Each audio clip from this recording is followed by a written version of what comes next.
I'm convinced that Wall Street still doesn't understand NVIDIA. Whether you're a longtime shareholder or you're thinking about buying NVIDIA stock for the first time, you should know that this earnings call wasn't just about revenues or profit margins. NVIDIA just showed everyone why they're the king of the entire AI revolution. So in this video, I'll break down everything you need to know about NVIDIA's latest earnings and what that means for NVIDIA stock in 2025, 2026, and beyond. Your time is valuable, so let's get right into it. As always, I'm not here to hold you hostage. So here's everything I'll talk about up front. NVIDIA's latest earnings results, focusing on data centers. I'll walk you through a few things that most investors still don't understand about NVIDIA's AI chips. I'll tell you my thoughts on NVIDIA stock and whether I'd still buy it now that it's worth $4.5 trillion, making it the most valuable company on Earth. And of course, where NVIDIA goes on my list of stocks to get rich without getting lucky in 2025, which I said I'd cover more over the rest of the year. So here's the list I made back in December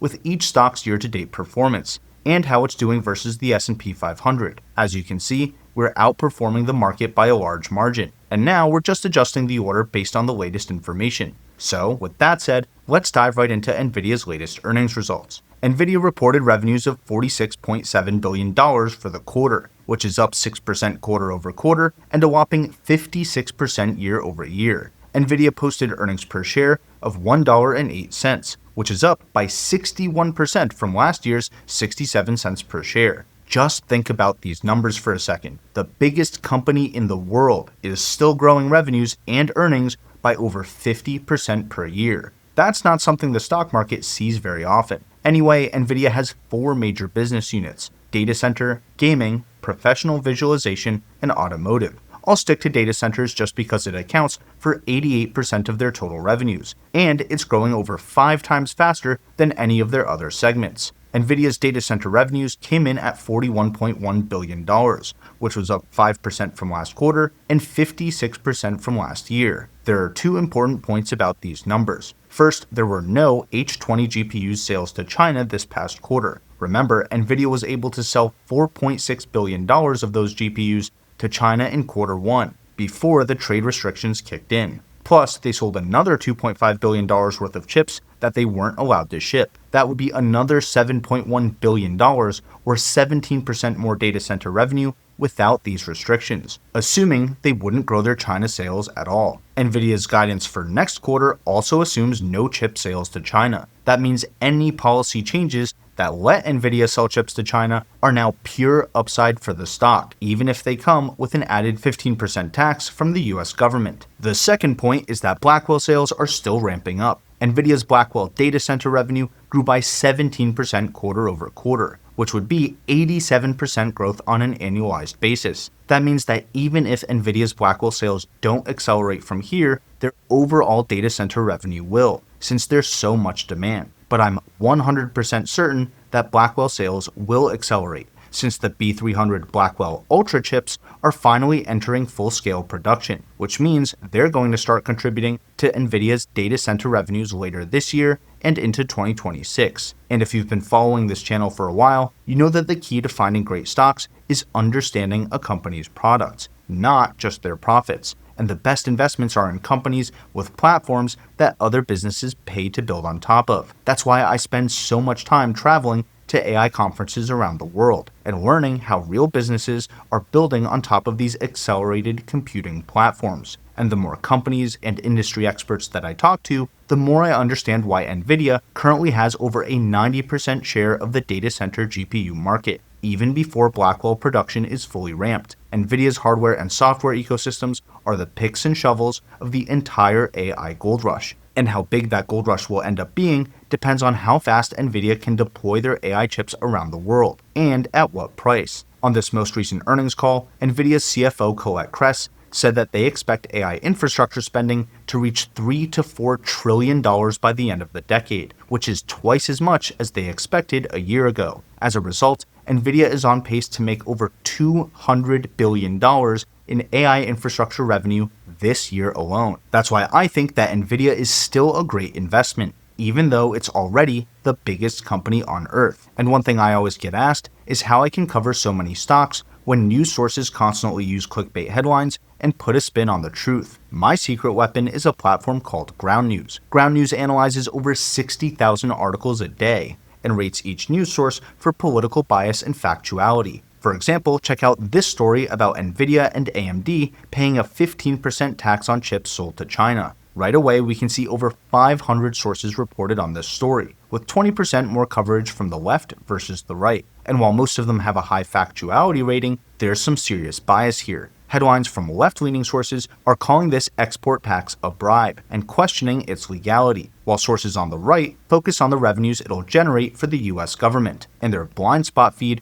shows me which stories are being ignored by one side or the other, because knowing what isn't being talked about is just as important as what is. These features help me keep my facts straight and my research unbiased, while saving me a ton of time. And right now, Ground News is giving my audience 40% off their Vantage plan. That's their biggest discount yet, so go to ground.news/TSY or click my link in the description to get unlimited access to every Ground News feature for just $5 a month. And a big thank you to Ground News for supporting the channel and making the media more transparent. Alright, so NVIDIA's revenues and earnings per share both grew by over 50% year over year. On top of that, they expect AI infrastructure spending to reach $3 to $4 trillion by the end of the decade, which is why we can expect revenues from Blackwell and now Blackwell Ultra to keep accelerating quarter after quarter and year after year. But on top of that, we already know what NVIDIA's next 3 sets of chips are after Blackwell Ultra. Their Rubin chips, which are expected to ship in 2026, the Rubin Ultras in 2027, and the Feynman architecture scheduled for 2028. Now let me show you a few things that will put you ahead of almost every investor and Wall Street analyst trying to cover this stock. When most people think about GPUs, they think about one kind of chip that goes into a single computer. But when NVIDIA announces a new GPU architecture like Hopper, Blackwell, Rubin, or Feynman, they're actually announcing 6 different data center technologies. The GPU itself, a CPU, a data processing unit or DPU, NVLink switches for chip-to-chip connections in a single rack, and 2 different kinds of rack-to-rack networking solutions called InfiniBand and Spectrum-X. In fact, $7.3 billion of NVIDIA's revenue came from networking products this past quarter, which is still more than double all of AMD's data center revenues today. But if each architecture actually includes 6 separate technologies, then we should take the time to understand how they all fit together. There are 2 ways to scale compute power. Scaling up means increasing the amount of compute in a single rack, while scaling out means connecting more and more racks together. Let's start from a single GPU and focus on scaling up. A Blackwell GPU is actually 2 GPU dies connected by a 10 terabyte per second link, so that they act like one single GPU.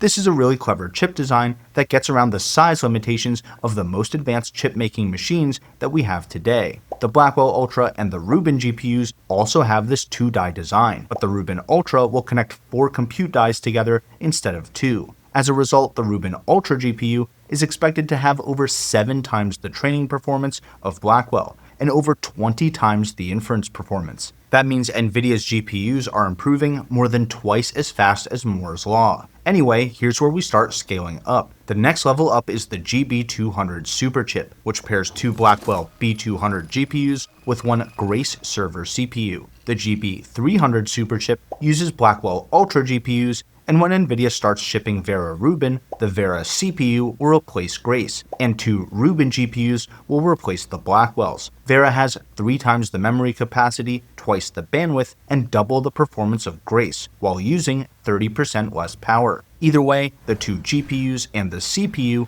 are connected via NVLink, which is a chip-to-chip connection with 900 gigabytes per second of bandwidth. That's fast enough to move 150 full-length 4K movies between the chips every single second. 2 of these Grace Blackwell superchips go into a compute node, which is just one tray in NVIDIA's AI data center rack. The 2 superchips per tray are also connected by NVLink. Today's Blackwell systems have 5th generation NVLink chips in them. But next year, the 6th gen NVLink chips will double in speed, and the 7th generation will have twice as many ports to support Rubin Ultra's 4 GPU design. On top of that, the recently announced NVLink Fusion will allow data centers to use non-NVIDIA chips at this level, whether that means Google's custom TPUs, Amazon's Trainium and Inferentia chips, or even AMD's GPUs. The other part of scaling up are the Bluefield data processing units. These DPUs coordinate and secure the data moving between all these chips so that the GPUs and the CPUs don't have to spend cycles doing that. Either way, 18 compute trays go into one GB200 NVL72 system. Remember, each GB200 superchip has 2 GPUs. There are 2 superchips in each tray and 18 trays per rack. 2 times 2 times 18 is 72 Blackwell GPUs connected by NVLink, which is why the whole system is called the GB200 NVL72 for Blackwell and the GB300 NVL72 for Blackwell Ultra. By the way, NVIDIA is changing this naming convention for Rubin, probably because the Rubin Ultra has 4 dies per chip instead of 2. So the next generation rack will be called the VR200 NVL144, even though it has the same amount of GPUs as Blackwell. Blackwell, Blackwell Ultra, and Vera Rubin all go into a rack system called Oberon, and there are 2 important things that investors should know about them. First, Oberon racks are liquid cooled, which forces data centers to transition to liquid cooling if they want to use NVIDIA's latest chips. That's the only way to cool so many high-performance chips that are packed together so tightly. Around 90% of all server racks are air-cooled today, but industry estimates suggest that around 80% of data center cooling will eventually be direct-to-chip liquid cooling. That's why I have Vertiv on my list of stocks to get rich